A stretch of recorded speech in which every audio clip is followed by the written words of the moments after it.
In the great halls of the Galactic Council, the air shimmered with lights from 1,000 holographic displays.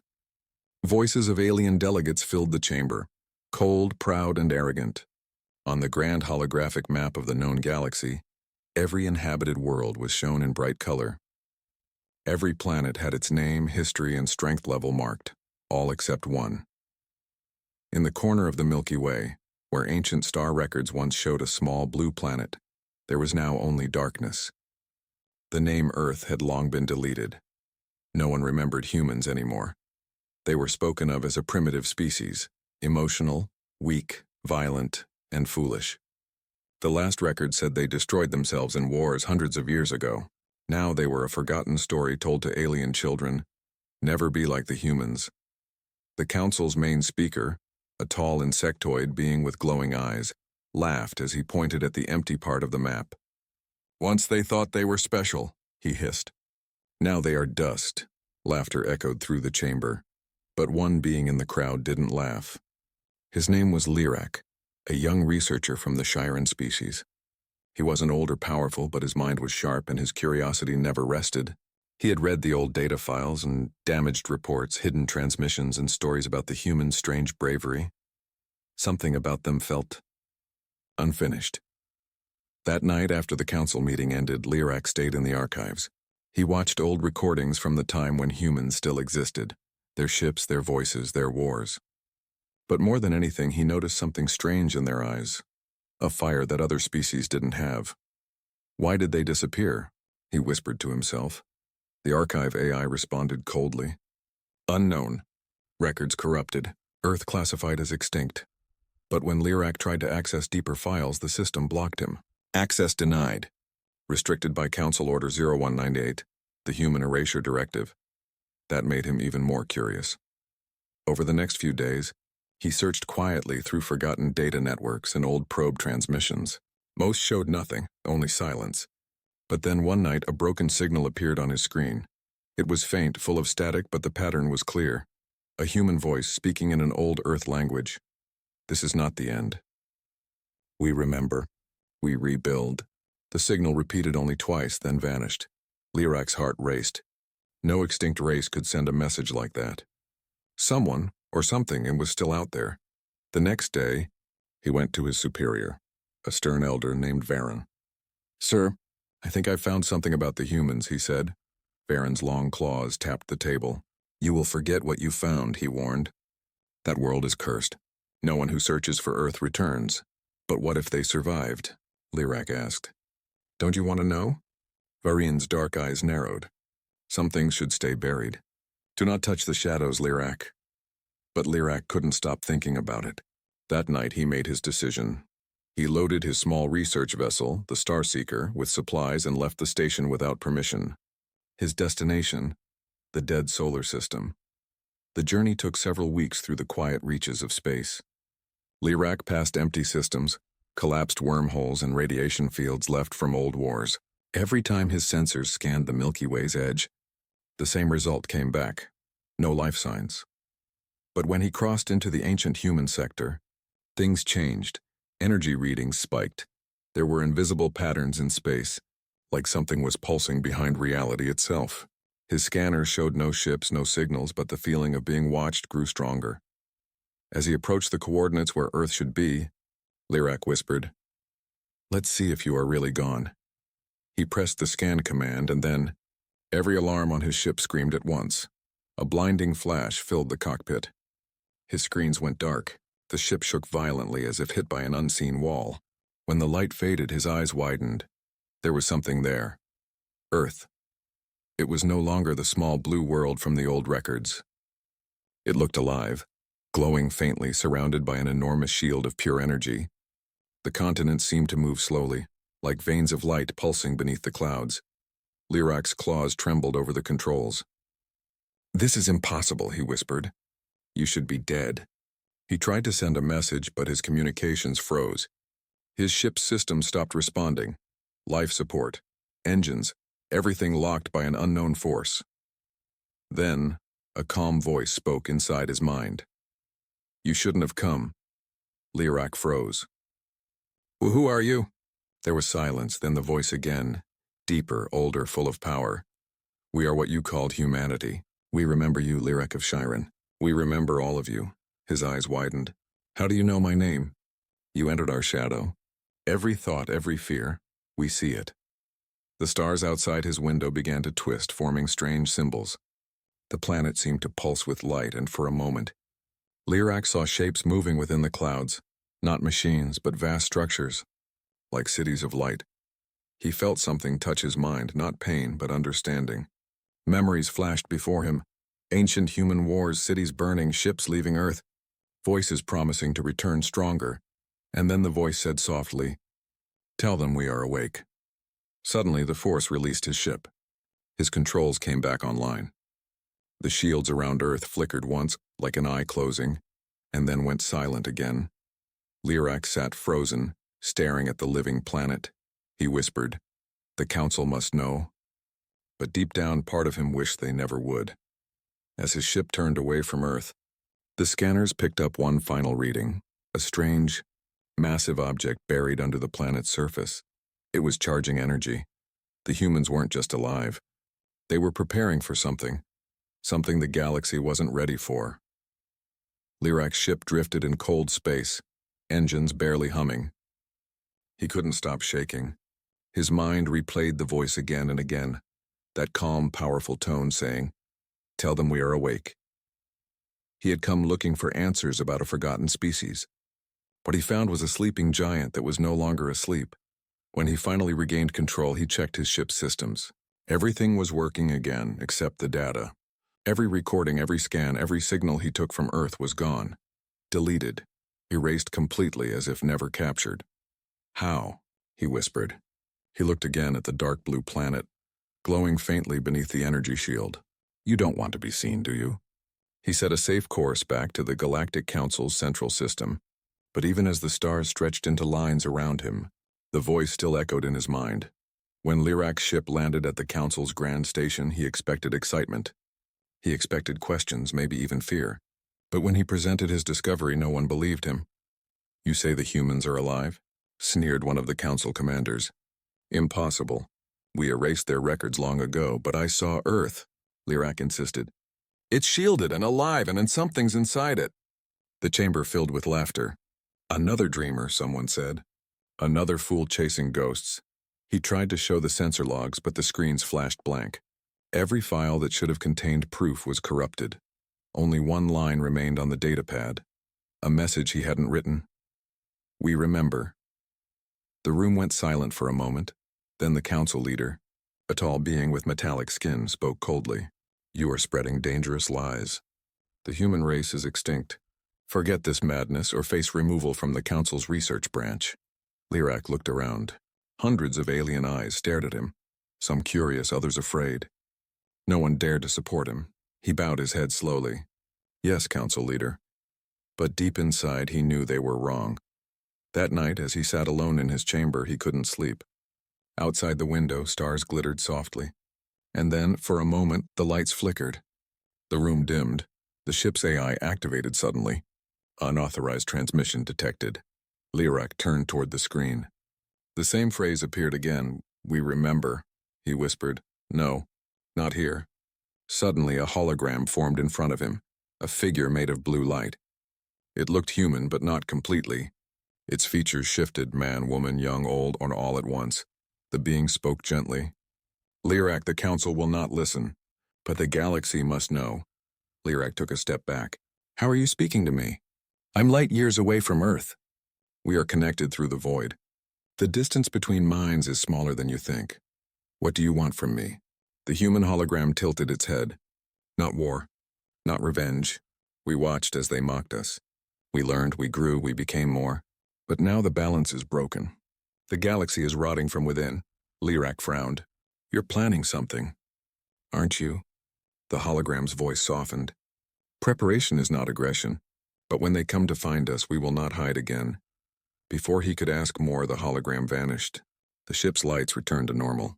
No trace of transmission remained. He sat there, trembling. The humans were not just alive. They were everywhere, in systems, in data, in minds, watching, waiting. The next morning, alarms screamed across the Galactic Council's station. Every major communications network in the galaxy flashed the same cryptic message. The silence is over. The Council panicked. Orders flew. Fleets scrambled. Millions of worlds demanded answers. "What is happening?" shouted the Council leader. "Who dares to hack our system?" But every trace of the message led back to one origin point: the solar sector. Lirak's blood ran cold. "It's them," he whispered. Moments later, his terminal lit up again, this time with an image feed.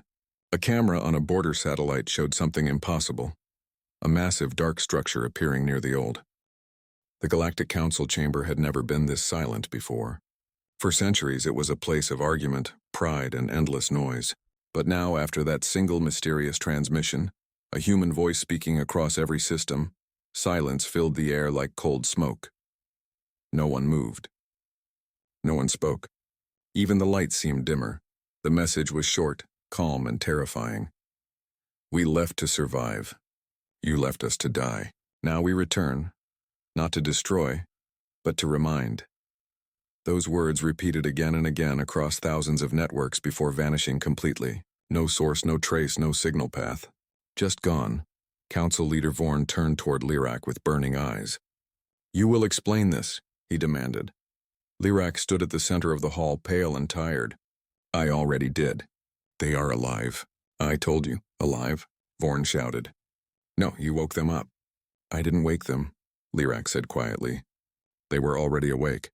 We just refused to see it." Vorn slammed his metal hand against the table. "Silence him. He spreads fear." Guards moved closer, but another council member, an old amphibian creature named Mesa, raised a hand. "Wait. If what he says is true, attacking him will not stop what's coming." The room fell into argument, some calling for war, others for peace. But no one noticed that the council's communication beacons were flickering, one by one.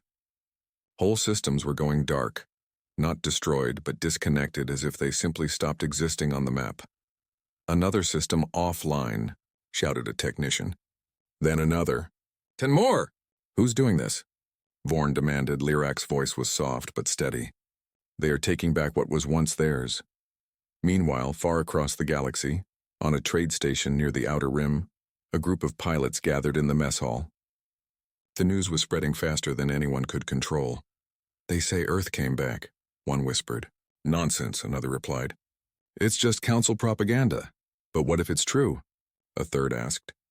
"My cousin works in the patrol fleet. Their entire squad vanished near the solar sector. No distress signal, nothing."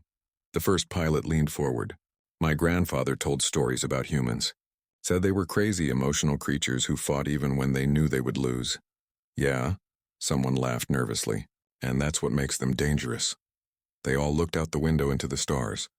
For the first time in generations, the galaxy didn't feel safe anymore. Back in the Council's capital world, tension was growing fast. Protests broke out in the streets. Civilians demanded protection. Old fears returned, the kind that once started wars. Lirak sat alone in his holding cell.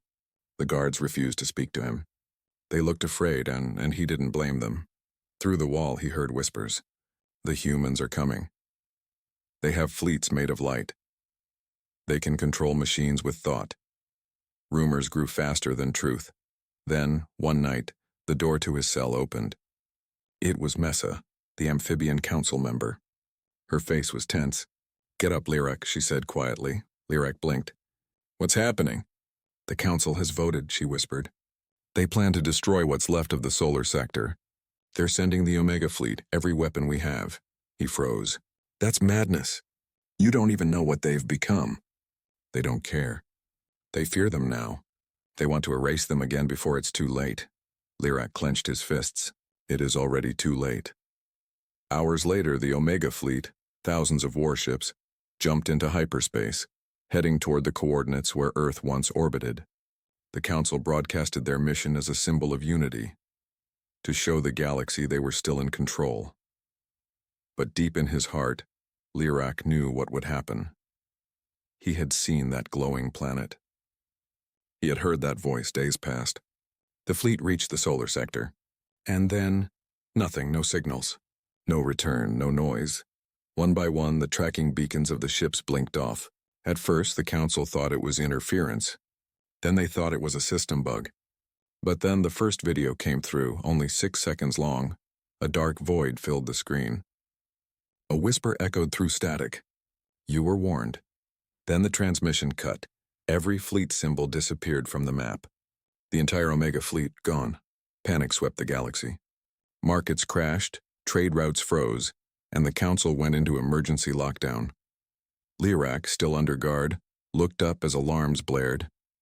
The guards ran past his cell, shouting, "They've started transmitting again." On every screen across the galaxy, from slum alleys to royal palaces, the same image appeared, a quiet view of stars. And then slowly Earth appeared, glowing faintly behind its shield. A human voice spoke again, calm and echoing. "We remember your laughter. We remember your lies. You called us gone. But we learned, we grew. We built a world that no longer fears your counsel." Then the image shifted. Massive shapes began to move behind Earth's light. Ships, larger than anything the galaxy had ever seen, moving in perfect silence.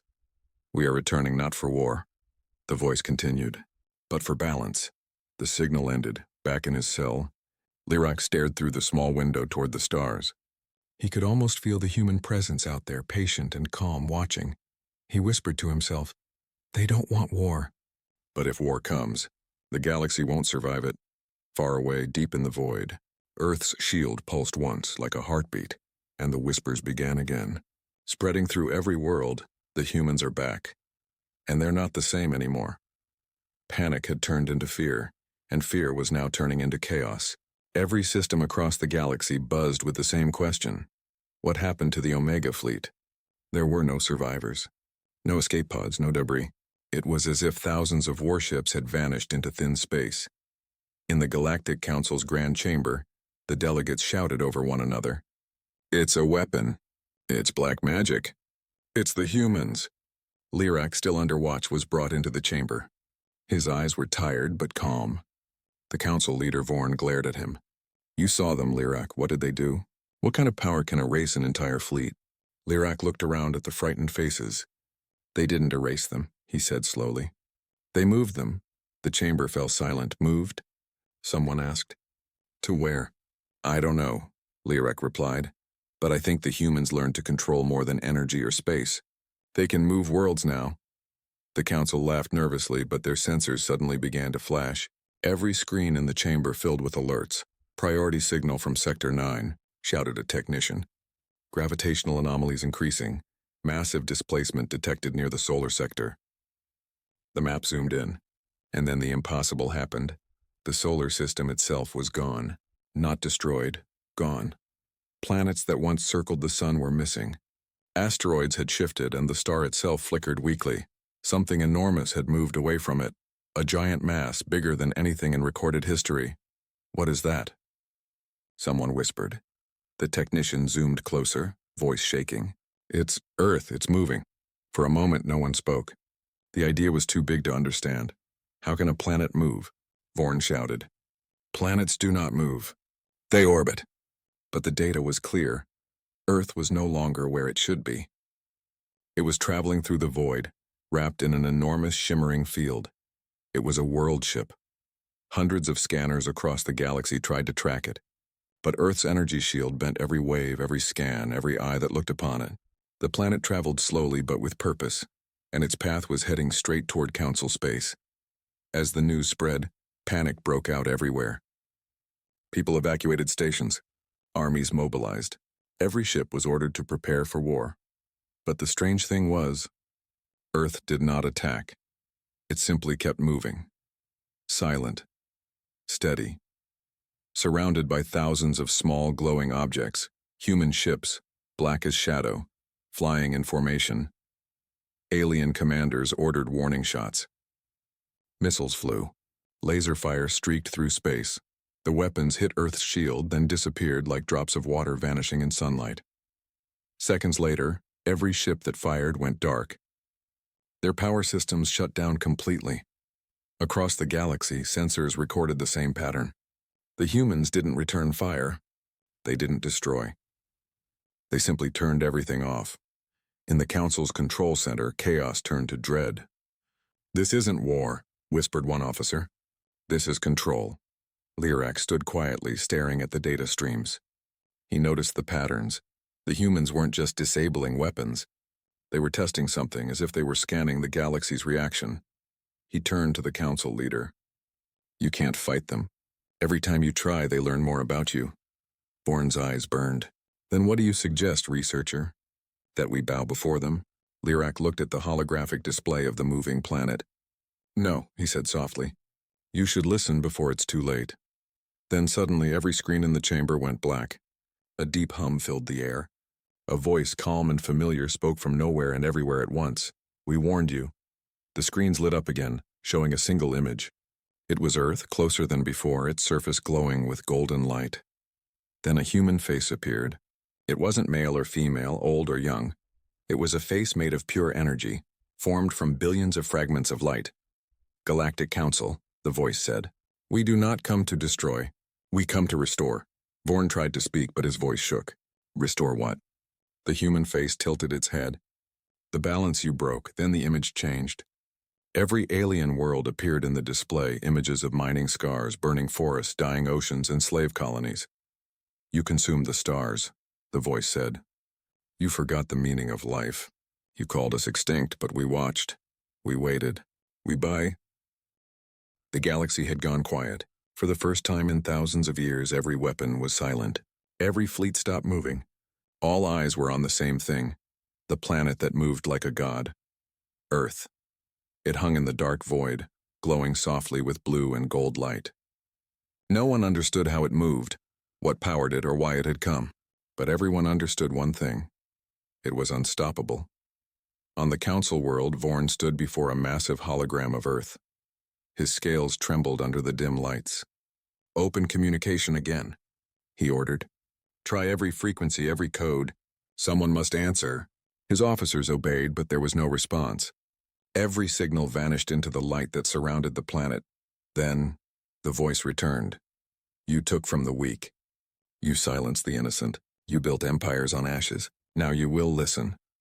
The words echoed across the stars, heard on every world, on every ship, in every heart. It wasn't a threat. It was a verdict. The Council chamber shook as the image changed. The hologram showed alien worlds one after another, planets that the Council had drained for resources, people they had enslaved, and species that had vanished forever. "Stop this," Vorn roared. "You have no right to judge us." The voice grew calm. "We do not judge. The truth does." At that moment, beams of white light spread from Earth, reaching across space like rivers of fire. They passed through the void, touching hundreds of planets. No explosions followed, no destruction. Instead, something stranger happened. Power grids across those worlds began to flicker. Weapons shut down. Armies lost control. The light didn't destroy them, it disarmed. Across the galaxy, entire civilizations went dark. Every weapon, every system of war, every ship that once carried death, gone in seconds. Panic turned into terror. No one could fight. No one could even run. Lyrak stood at the Council's observation deck, watching the light spread through space. His voice was soft, trembling with awe. "They're not attacking us. They're taking away our ability to hurt each other." Vorn turned toward him, furious. "Then they are taking our freedom." Lyrak shook his head. "No, they're giving us something we lost a long time ago. Peace." On a distant mining colony, alien workers looked up as the human light reached them. The air shimmered. Machines stopped. And for the first time in centuries, the endless sound of drilling ended. The workers fell to their knees, crying in silence. They were free. The same happened across 1,000 worlds. Slaves were freed. Starving colonies were restored. Oceans turned clear again. The human light healed what the galaxy had destroyed, but not everyone welcomed it. Powerful rulers screamed in anger, their voices echoing across the dark. "We will not be ruled by ghosts from a forgotten planet." They gathered secret fleets, ancient ships hidden deep within nebulae. Weapons built in secret, far from the Council's eyes. They launched everything they had at Earth. Thousands of missiles streaked through space, glowing like comets. For a moment, it looked as if the light around Earth would fail. Then something massive moved from behind the planet. The galaxy saw it and gasped. A ring. A colossal metal white ring structure that surrounded Earth like a crown. It shimmered with power, bending gravity and light. The missiles never reached it. They simply disappeared. In their place, hundreds of new human ships appeared, sleek, silent, and black as the void. They didn't fire. They didn't speak. They only sent a single message. You still choose violence. Then for the first time, humans attacked. They didn't destroy planets. They erased weapons, disassembled ships in mid-flight, turned fleets into harmless dust. Every battle lasted less than a minute. And when it was over, Earth's voice spoke again. You cannot fight light. You can only follow it. Inside the council chamber, Vorn fell to his knees. What do they want from us? He whispered. Lyrak watched the golden light outside, spreading faster and faster through the galaxy. I think they want us to remember what we were before all this. Before greed, before conquest. The chamber trembled again. Outside, a gigantic beam of energy reached the council planet. The sky turned white. Vorn screamed, "Are they going to kill us?" But instead of pain, warmth filled the air. The planet's factories stopped. The slave camps vanished. Weapons melted into dust. The people stepped outside, staring at the clean air for the first time in their lives. The voice returned one last time. The reckoning is not death. It is rebirth. In the silence that followed, the galaxy was reborn. War was gone. Power had ended. Every world that had suffered under the council was now free. But among the stars, a question remained. Why did humans spare them? Lyrak thought about it as he looked up at the glowing blue world ship in the distance. Maybe humans had evolved beyond revenge. Maybe they had become something that understood both pain and hope. He whispered quietly. They didn't return to destroy the galaxy. They returned to save it from itself. But even as peace spread, something deeper began to stir. In the dark between galaxies, sensors picked up faint signal, cold, unfamiliar, and ancient. A voice, not human, whispered in static. They woke it. Earth's light flickered. The movement stopped. Something else was watching, something older than humans, something that once feared them, and now feared their return. The reckoning was only the beginning. The galaxy had gone silent again. After the reckoning, there were no wars, no fleets, no fighting. Every species stood in awe of Earth, the planet that had returned with power beyond imagination. But peace never lasts forever. In the deep, cold space beyond known stars, something was moving. Not ships, not fleets, shadows. They moved like mist between galaxies older than time itself. Earth knew. From its orbit, the great blue planet no longer looked like a simple world. Its surface glowed with massive silver lines, ancient circuits pulsing under oceans and continents. Around it, the colossal ring structure hummed quietly, not for war but for defense. Human voices whispered through the void. They are coming. No one on the council understood what they meant. But deep inside the forgotten archives of alien history, Lyrak found something terrifying. Records written long before humans walked Earth. The text spoke of the old ones, a race that devoured galaxies. They existed before stars had light, before life had form. They fed on creation itself. And the last line in the old archive said, "Only one world ever stood against them, and one. That world was Earth." When Lyrak read those words, his blood ran cold. He rushed to the council chamber. "Earth didn't vanish," he shouted. "They didn't hide from the galaxy. They were fighting something far greater." The council stared at him, confused and frightened. What could possibly fight something like that? Vorn asked. "Humans," Lyrak said quietly, "and they won once. But I think it cost them everything." Suddenly, the chamber's alarms screamed. Massive holograms lit up. Unknown signals had appeared beyond the galaxy's edge. Not ships, not planets. Shapes. Gigantic, slow, dark shapes that bent light and space. The same faint voice that had whispered through the void now echoed across every system. They woke it. The Great Hunger. Across the stars, the newly freed civilizations panicked. Fleets that no longer had weapons couldn't fight. Planets that had thrown away their armies couldn't defend themselves. But Earth was ready. From the glowing ring above the planet, Hundreds of world sentinels launched, enormous human-made structures the size of moons. They moved like silent guardians, positioning themselves between galaxies. Earth sent one message to everyone. Stay where you are. Do not resist. Do not fear. You are under our protection. And then the darkness arrived. The sky of the galaxy turned gray as massive shapes appeared, so large they blocked starlight. They were alive but mechanical, ancient but not dead. Their voices were whispers in static. We remember you, children of dust. You defied us once. You will not again. The first strike hit a distant system. A star vanished, completely erased from existence. The shockwave reached Earth sensors in seconds. Human defense grids activated. The ring above the planet opened like an eye, revealing a blinding sphere of white energy inside.